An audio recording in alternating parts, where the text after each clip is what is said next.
Well, thank you very much for your attention and your enthusiasm and for those very interesting questions. I think we had some very good discussion. Ya, terima kasih untuk ketertarikan saudara dan juga pertanyaan-pertanyaan yang penting yang saudara ajukan. In this second lecture, we want to consider how the Dead Sea Scrolls shed light on Jesus and his teaching. Ya, dalam session yang kedua ini kita akan belajar bagaimana naskah Laut Mati ini khususnya dalam kaitan dengan Yesus dan pengajarannya. This is the area of study where some of the most irresponsible books relating to the Dead Sea Scrolls are published. Ya, pada masa kini banyak ya hal-hal yang telah dipublikasikan yang dapat dikatakan studi yang tidak bertanggung jawab berkaitan dengan naskah Laut Mati. Let me speak to this question very directly right now and very forcibly. Ya, saya ingin menyampaikan dengan sungguh-sungguh. Jesus is not mentioned in the Dead Sea Scrolls. Yesus tidak disebut di dalam naskah Laut Mati. He is not mentioned explicitly, nor is he alluded to under some sort of name or special cipher. Do the best you can with that. Ya, nama Yesus juga tidak ada nampak bayang-bayang di dalam naskah-naskah itu. For example, some have said that the wicked priest or maybe the teacher of righteousness refers to Jesus. Ya, misalkan guru yang benar itu apakah menunjuk kepada Yesus? Others have claimed that Mary Magdalene as Jesus's wife is referred to in the scrolls. Atau Maria Magdalena yang disebutkan di dalam naskah itu. This is one of the more outrageous and false claims made by Michael Bagent and Dan Brown. Ya, ini merupakan klaim yang sangat menyesatkan dan salah baik oleh Michael Bagent maupun Dan Brown. Well, let me be very clear. All of the scrolls have now been published.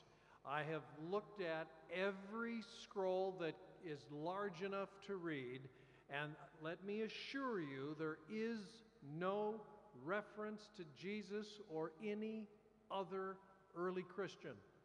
Ya, Profesor Evans ini telah melihat seluruh naskah-naskah Laut Mati yang telah dipublikasikan, yang cukup besar untuk dibaca oleh Profesor Evans ini, dan dia berkata tidak ada hal-hal yang menunjuk kepada Yesus atau kekristenan awal, karena memang naskah Laut Mati ini sebelum. Any book that tells you that the scrolls refer to Jesus or are about Jesus, any book that says that is a book written by somebody who doesn't know what he's talking about. Kalau ada buku yang saudara baca yang menulis bahwa Yesus ini dikaitkan dengan naskah-naskah Laut Mati, ditulis oleh siapapun, berarti ahli itu tidak memahami apa yang dituliskan. But the Dead Sea Scrolls do tell us many useful things about Jesus and his world. Ya, walaupun naskah Laut Mati ini tidak memberikan referensi langsung tentang Yesus, tetapi menolong kita di dalam memahami Yesus dan pengajarannya. Jesus was known as the Messiah. The Dead Sea Scrolls tell us many things about the Messiah. Kita tahu Yesus dikenal sebagai Sang Mesias, dan naskah-naskah Laut Mati ini banyak berbicara mengenai Mesias. And that's where we will begin with messianic expectation. Nah, kita akan mulai dengan pengharapan mesianis. I will begin with a very important statement by the Jewish historian of the first century, Josephus. Ya, saya mulai dari pernyataan yang penting dari Yosefus, sejarawan Yahudi abad pertama.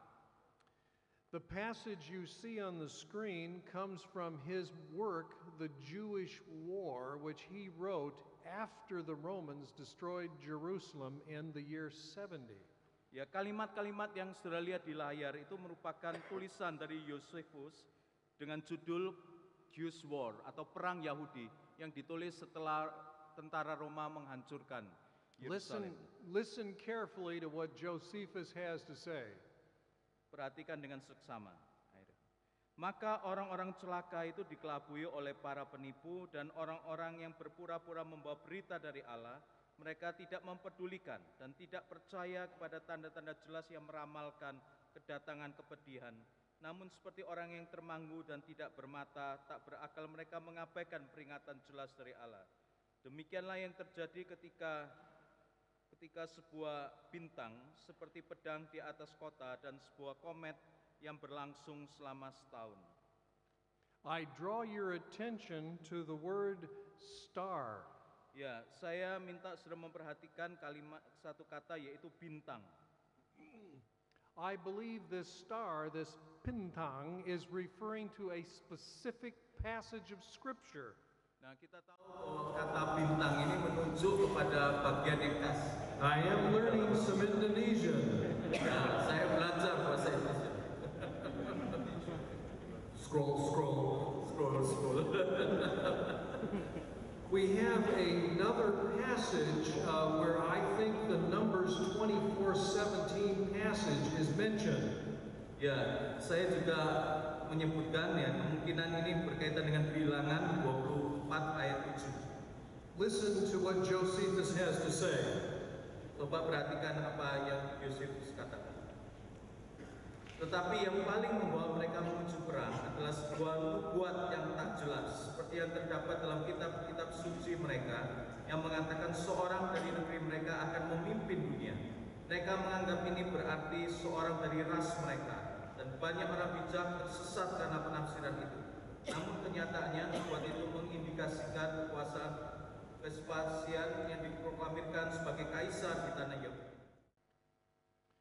This ambiguous oracle Josephus mentioned, I think, is in reference to the star, the bintang, mentioned in the first passage. Ya, nubuatan yang tidak jelas ini kemungkinan berkaitan dengan istilah bintang. This is from Numbers 24:17, which says, "A star shall arise from Jacob." Nah, kalau kita membaca bilangan 24 ayat 7, ada ungkapan bintang yang terbit dari Yakub. Josephus, in a very creative way, has applied that prophecy to General Vespasian, who was proclaimed Roman emperor when he was in Judea. Nah, ayat ini diaplikasikan secara kreatif oleh Yosefus menunjuk kepada Vespasian yang diproklamirkan sebagai kaisar di tanah Yahudi. What this shows is that messianic prophecies were taken very seriously by the Jewish people in the first century. Di sini kita bisa melihat bahwa nubuatan mesianis ini sangat diperhatikan oleh orang Yahudi abad pertama. If they were convinced that a prophecy was being fulfilled, they were ready to act, even to act violently. Nah, ketika mereka meyakini kalau nubuatan tentang Mesias itu digenapi, mereka siap berperang walaupun dengan cara kekerasan. Here is another passage that was understood to prophesy the coming of the Messiah. Nah, bagian ini juga diyakini sebagai nubuatan tentang kedatangan Mesias. It is the oracle in Genesis 49 verses 8 to 12. Ya, di dalam Kejadian 49 ayat 9 sampai 12. In the Aramaic paraphrase, the Targum, it is understood to refer to the Messiah. Dan ketika diartikan di dalam Targum atau terjemahan PL dalam bahasa Aram, difahami sebagai Mesias. The Aramaic not only makes it explicitly refer to the Messiah, but the Messiah is portrayed in very military and violent ways. Nah, di dalam bahasa Aram ini tidak hanya digambarkan secara jelas mengenai Mesias, tetapi Mesias juga digambarkan dengan kekuatan militernya. According to the Aramaic, Genesis 49:11, just to quote one verse, reads, "How beautiful is King Messiah! He kills those who hate him, and he kills kings. Ya, di dalam versi Aram, Kejadian 49 ayat 11 ini dikatakan, betapa indahnya Raja Mesias. Ia membunuh mereka yang membenci dia dan membunuh raja-raja. And here is Numbers 24:7 according to the Aramaic or the Targum. Nah, Bilangan 24 ayat 17 kalau menurut Aram atau Targum ini. A king shall arise and be anointed the Messiah. He shall slay the princes of Moab. Seorang raja akan bangkit dan diurapi sebagai Mesias. Ia akan membantai pangeran Moab. This shows us how that verse was understood. The star was understood to refer to the Messiah. Dan di sini kita bisa melihat bagaimana istilah bintang itu menunjuk kepada Mesias. When Josephus says the people saw a star in the heavens, they believed that this verse of Scripture was being fulfilled in their time. Nah, ketika Josephus melihat bahwa bintang itu nampak, nah orang-orang meyakini bahwa dengan penampakan bintang ini, nubuatan di dalam kitab ini digenapi. They therefore believed that God was raising up the Messiah in their time who would kill the Romans and drive them from their land. Nah, mereka meyakini bahwa Tuhan membangkitkan Sang Mesias dan akan menghancurkan tentara Romawi dan mengusir mereka dari tanah perjanjian itu. This shows how dangerous messianic expectation could be. Nah, di sini kita bisa melihat betapa bahayanya pengharapan akan Mesias karena penuh dengan kekerasan. This messianic expectation and study of prophecies was not a mere academic exercise. Nah, pengharapan akan Mesias atau nubuatan-nubuatan tidak hanya berkaitan dengan orang-orang terpelajar yang mempelajari. What you see on the screen now in this slide and the next is a list of messianic claimants who attempted to liberate Israel through rebellion. Dan di dalam layar kita bisa menemukan tokoh-tokoh yang mengaku diri sebagai Mesias, dianggap seperti sang tokoh Mesias itu. In this slide you see a list of the three major Jewish revolts against Rome. Nah, di sini kita bisa menemukan 3 pemberontak Yahudi besar terhadap Romawi, nama 3 orang itu.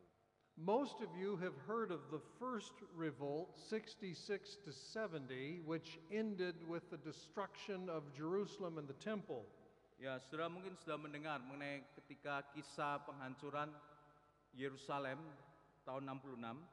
But many of you are unaware that there were 2 other wars as well in 115 to 117 and 132 to 135. Dan terdapat juga perang-perang yang lain yang kita bisa lihat di dalam screen itu ya, tahun-tahunnya. This third war ended with the destruction of the state of Israel. Nah, perang yang ketiga membawa kehancuran kepada negara Israel. Israel ceased to exist as a free country. Ya, Israel berhenti, habis sebagai negara bebas. And would not become a country again until 1948. Tidak menjadi negara lagi kecuali sampai pada 1948. Here we see various men who attempted to liberate Israel as the Messiah. Nah, ini nama tokoh-tokoh orang yang mencoba membebaskan Israel dan bersikap seperti Mesias. Notice the first 4 all were active in the year 4 BC. Nah, saudara perhatikan 4 orang yang pertama ini sangat aktif dan dikaitkan dengan tahun keempat sebelum Masehi. Why were they active that year? Mengapa mereka sangat aktif dalam tahun itu? This was the year that Herod the Great, king of the Jews, appointed by Rome, died. Ya, pada tahun itu Herodes Agung yang diangkat oleh Kaisar Roma mati. Herod the Great was hated and feared by his people. Ya, orang sangat tidak menyukai Herodes Agung ini. He was so hated that when he lay on his bed dying, He ordered people to be killed when he died so that the day of his death would be a day of mourning and not rejoicing. Ya, ketika dia mati, banyak orang yang juga dibunuh sehingga hari kematian merupakan hari penuh ratapan. When he died, there were several men who wanted to become the new king of Israel, men, I believe, who thought of themselves as the Messiah. Nah, ketika Herodes Agung ini mati, ada orang-orang yang bangkit untuk menjadi pemimpin dan di dalam lubuk hati mereka meyakini bahwa mereka adalah Sang Mesias. All four of these men were put down by the Roman army. Nah, keempat orang ini akhirnya dikalahkan oleh tentara Roma. In the Great Revolt in the year 66, at least 3 other men rose up and tried to be Israel's king. Nah, dalam pemberontakan besar tahun 66 sesudah Masehi ini paling tidak ada 3 tokoh yang menjadi pembebas Israel. And in the year 115, apparently there was yet someone else in North Africa. Tahun 115 sesudah Masehi ini juga muncul seorang tokoh di Afrika Utara. But the best known of all was the leader in 132, Simon ben Kokhba, who became known as Bar Kokhba, son of the star. Nah, yang paling terkenal adalah tahun 132 sesudah Masehi, yaitu Simon ben Kokhba yang kemudian aliasnya disebut Simon Bar Kokhba. Bar Kokhba is the Aramaic for son of the star, which I believe referred to Numbers 24:17. Nah, istilah Bar Kokhba, bar itu anak laki-laki, menunjuk Kokhba menunjuk kepada bintang, yang menunjuk kepada bilangan 24 ayat 17. So with this important background information in mind, let us now consider the messianism of Jesus himself and what the Dead Sea Scrolls will tell us. Dengan latar belakang pengetahuan ini kita mencoba memahami bagaimana klaim Yesus sebagai dirinya sebagai Sang Mesias dan juga bagaimana peranan naskah Laut Mati. We all know the famous confession of Peter, who says to Jesus, "You are the Messiah, the Son of God." Kita mengetahui pengakuan Petrus yang sangat terkenal, engkau adalah Mesias, anak Allah. And we remember when Jesus is before Caiaphas, the high priest, Caiaphas asks him, "Tell us plainly, are you the Messiah, the Son of the Blessed?" And Jesus replied, "I am." Ya, juga pertanyaan Kayafas, imam besar itu kepada Yesus, katakanlah kepada kami, apakah engkau Mesias, anak dari yang terpuji? Dan Yesus menjawab, akulah dia. And of course we remember the voice from heaven spoken at the baptism and on the Mount of Transfiguration, "You are my son in whom I am well pleased." Kita mendengar suara, kita tahu suara dari surga pada saat Yesus dibaptiskan ataupun di Gunung Penampakan di mana diungkapkan bahwa engkaulah anakku, kepadamulah aku berkenan. The fact that Jesus was regarded as the Messiah by his disciples is seen in the inscription when he is crucified as the King of the Jews. Dan juga keyakinan Yesus sebagai Mesias itu nampak dalam tulisan ketika Yesus disalibkan, Yesus sebagai raja orang Yahudi. And we also think of the words of Gabriel to Mary, the mother of Jesus, who said to Mary, "Your son will be called Son of the Most High, Son of God." Juga perkataan malaikat Gabriel kepada Maria, ibu Yesus, yang mengungkapkan ia akan disebut anak Allah yang maha tinggi, anak Allah. Thus, from the very beginning of Jesus' time on earth to the very end on the cross, his royal and messianic identity was acknowledged. Nah, kita bisa melihat dari awal hidup Yesus sampai pada penyalibannya, kita bisa melihat identitas diri Yesus sebagai Mesias. Let us investigate further this important concept of Jesus the Messiah as Son of God. Sekarang saya akan membawa kita menyelidiki konsep Yesus sebagai Mesias, Mesias khususnya sebagai anak Allah. There are two very important scriptures, 2 Samuel 7 and Psalm 2. Ada dua bagian yang penting, yaitu 2 Samuel 7 dan Mazmur pasal 2. Parts of these passages read as follows. Ya, bagian itu berbunyi demikian. Aku akan mengokohkan tata kerajaannya untuk selama-lamanya. Aku akan menjadi bapanya dan ia akan menjadi anakku.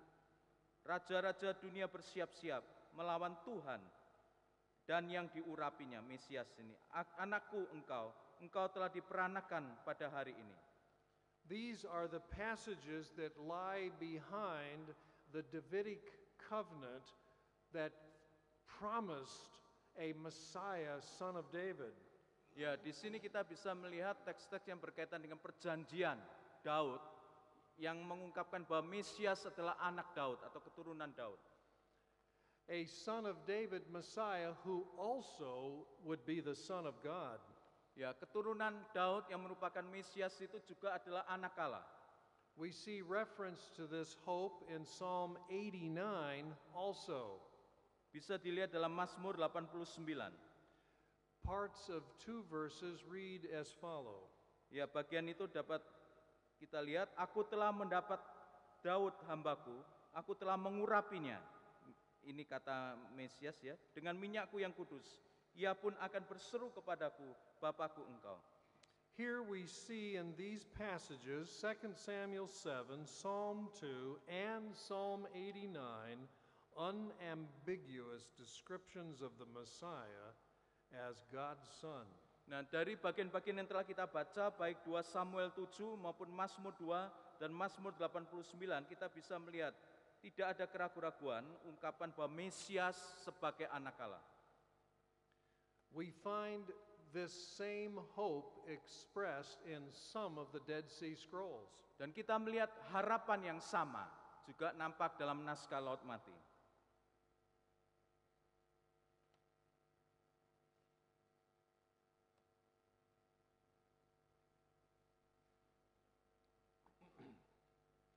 The first scroll that we want to consider is 1Q SA, column 2. Nah, kita bisa melihat dalam naskah 1 Qumran Samuel kolom 2. Let me explain. 1Q means Qumran, cave 1. S is the Hebrew word sarik or rule. A means appendix A.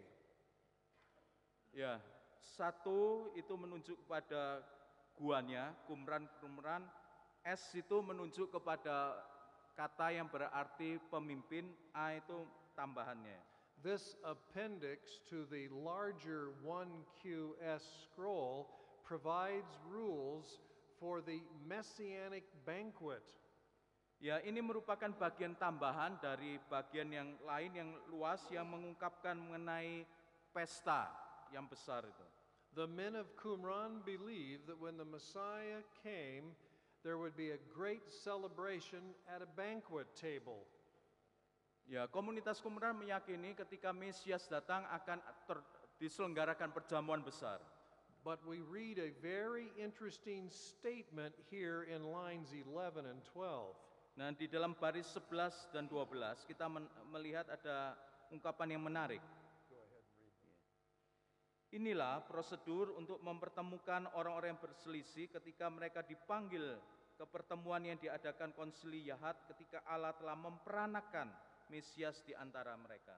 And of course this word Yahad means community. This is how the men of Qumran referred to their own community. Ya, istilah Yahat menunjuk kepada komunitas Qumran.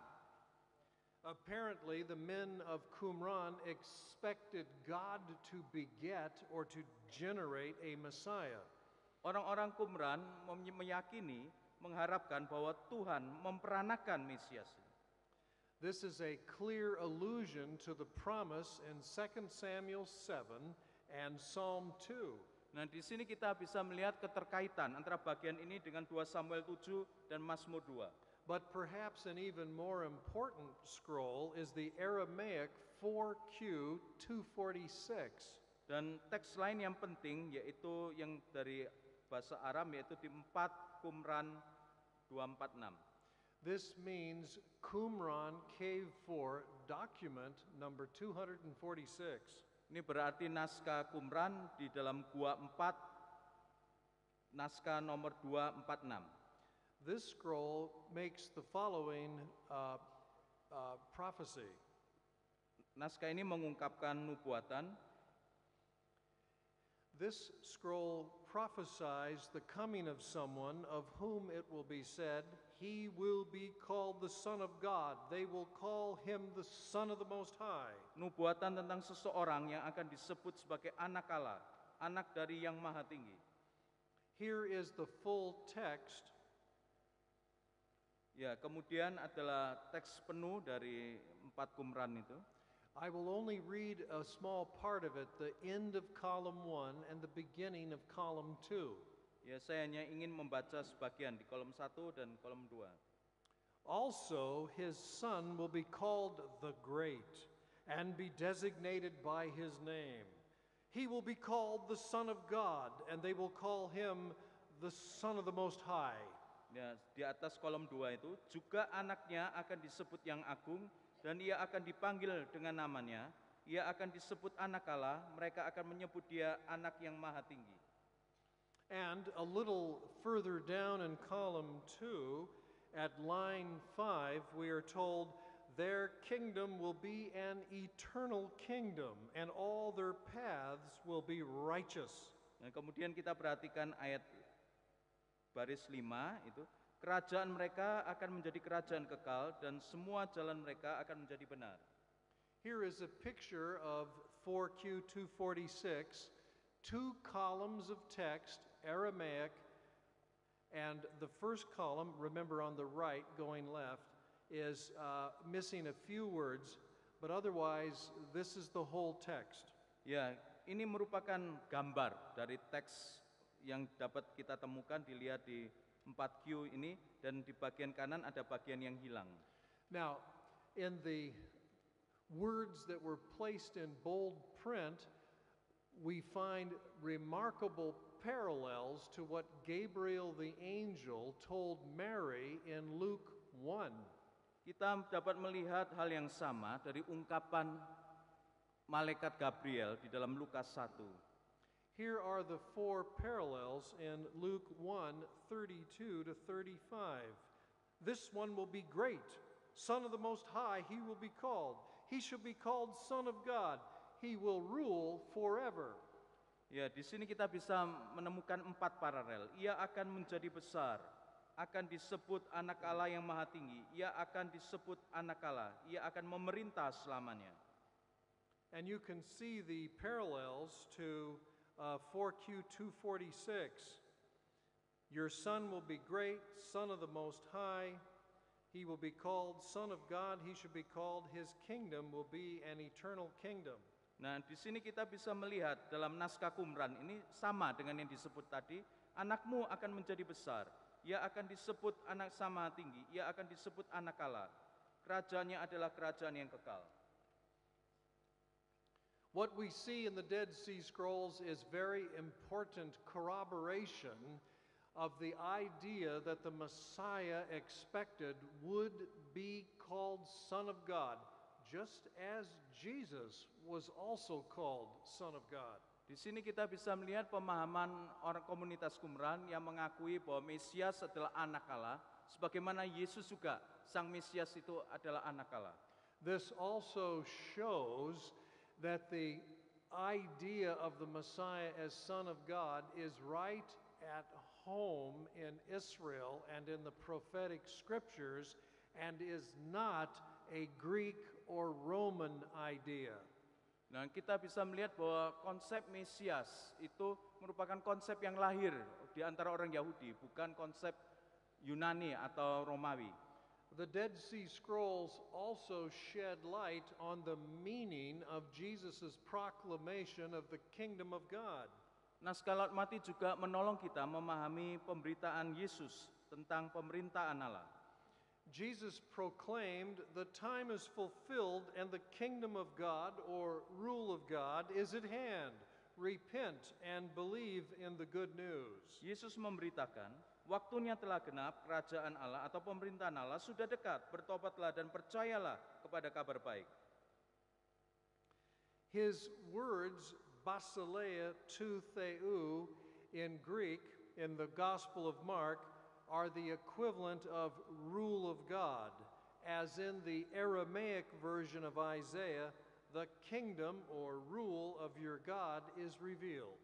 Nah, istilah basileia tuteo ini istilah Yunani yang artinya pemerintahan Allah, dan kita bisa lihat juga dalam versi Aramik kitab Yesaya ada ungkapan kerajaan atau pemerintahan Allah. Once again, we see the Aramaic paraphrase of Isaiah, the Targum, is very helpful for understanding Jesus' language. Kita bisa memahami ya parafrase dari bahasa Aram yang ada di Targum ini sangat menolong untuk kita memahami pemberitaan tentang Yesus. Now, how should we understand the idea of God's kingdom or God's rule? Bagaimana kita bisa memahami konsep tentang pemerintahan Tuhan, pemerintahan Allah atau kerajaan Allah?